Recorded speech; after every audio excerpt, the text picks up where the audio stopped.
Hello, Algebra 1. This is Lesson 93, Products and Quotients of Rational Expressions. We're going to just start off by having a quick reminder of when we are dividing by a fraction, that we are actually going to change that to multiplication and flip the second fraction. So you'll remember that as keep, change, flip. Okay, keep that in mind as we head into some more complicated questions that have to do with larger algebraic expressions. Probably the trickiest part of this lesson is going to be the fact that you have to factor everything. So make sure your factoring skills are up to par. We'll start with star 1. The first thing I'm going to do is reset this problem as a keep, change, flip. And I noticed right away there was a division. So I'm going to think in my head that I have to keep, change, flip that second fraction. Okay, so I'll rewrite the first fraction exactly as we see it. And then the second thing I'll do is change that middle symbol to a times instead of division. And then I flip my second fraction.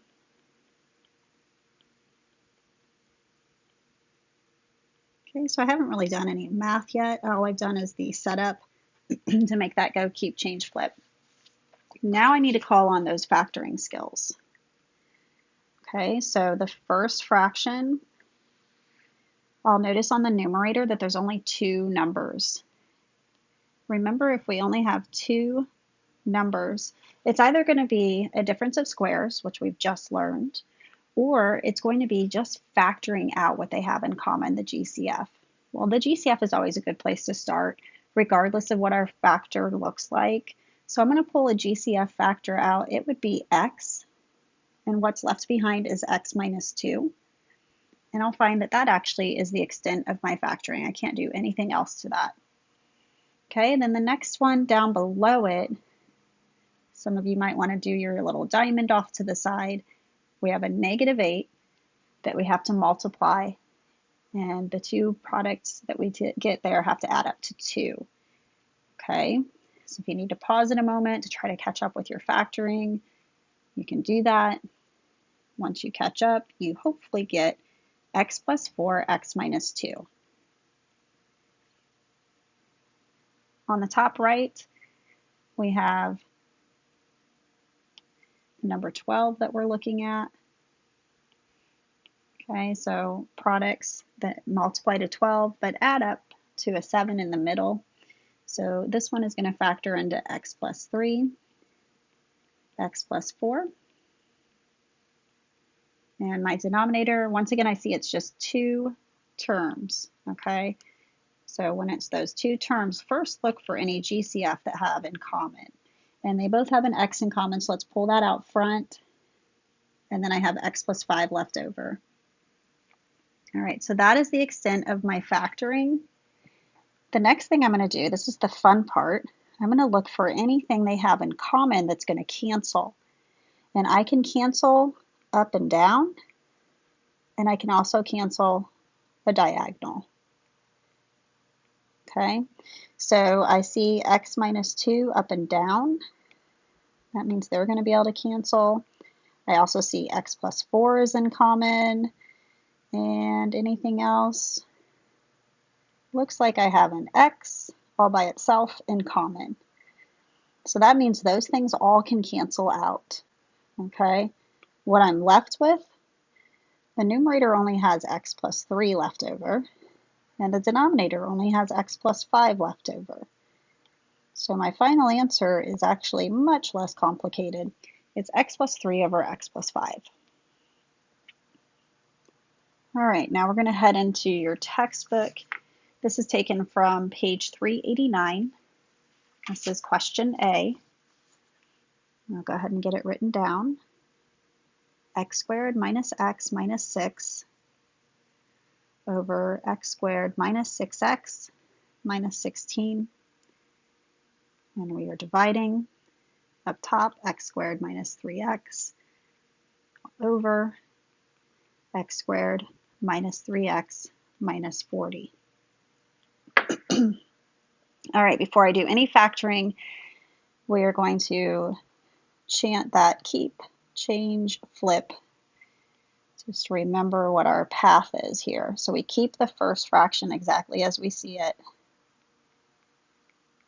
Don't make any changes to the first fraction. Okay, then we change the symbol in the middle is times. And then we go to flip that second fraction, flip the second one. And here we are. We're now at a place where we can start to factor. Okay, so get those factoring skills ready. On the left numerator, I need to have products that get to -6 and add up to a -1. So that's going to be x minus 3, x plus 2. Feel free to pause if you're not able to go quite as fast for your factoring. Pause and try it on your own and then catch up to where we are. In the denominator, products for -16, and they're going to add up to -6, so that's going to be x minus 8, x plus 2. On the right side, top numerator, I have x minus 8, x plus 5. Denominator, I factor a GCF x out front, and I have x minus 3 is what's left over.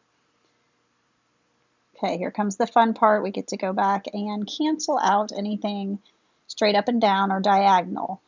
Okay, so I see my x minus 3s are going to cancel. My x minus 8s are going to cancel. And it looks like x plus 2s cancel. What am I left with? Well, it looks like we have x plus 5 over x. Now, there might be somebody out there tempted to say, oh, look, we can cancel an x over an x. And I'm going to say, no, no, no, no, don't do that. When you try to cancel and you have a plus or minus sign in the midst of your canceling, that is not allowed in the math world. Okay, my math teacher told me we were killing a kitten every time we tried to cancel like that. So don't kill a kitten. Keep your answer just like this. X plus 5 over x. All right, we're going to move on to question B. This is coming out of your textbook. We have x squared plus 12x plus 36 all over x squared plus 13x plus 42. This time it is a multiplication in the middle. Numerator on the second fraction, x squared plus 4x minus 21. And then x squared plus 2x minus 24. Because it is a multiplication, we don't have to do a keep, change, flip. It's already set up for us. So instead, we're going to go straight to our factoring. Okay, so looking at your numerator to factor, on the first fraction, x plus 6, x plus 6. Denominator, x plus 6, x plus 7. Okay, and once again, if this is going faster than you're able to factor, just pause the video and try some on your own and then get caught up. Okay, on the right side fraction, the numerator, I get x plus 7, x minus 3. My denominator, I get x plus 6, x minus 4. The fun part now, I get to go back and see, does anything cancel? I have an x plus 6 that cancels there. And in fact, I have another pair of x plus 6s.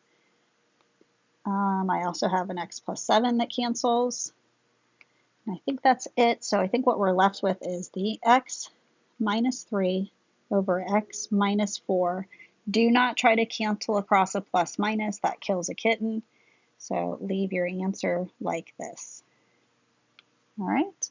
And you'll see that this homework assignment is going to be on Delta Math. You'll have some more information coming soon for you. Take care.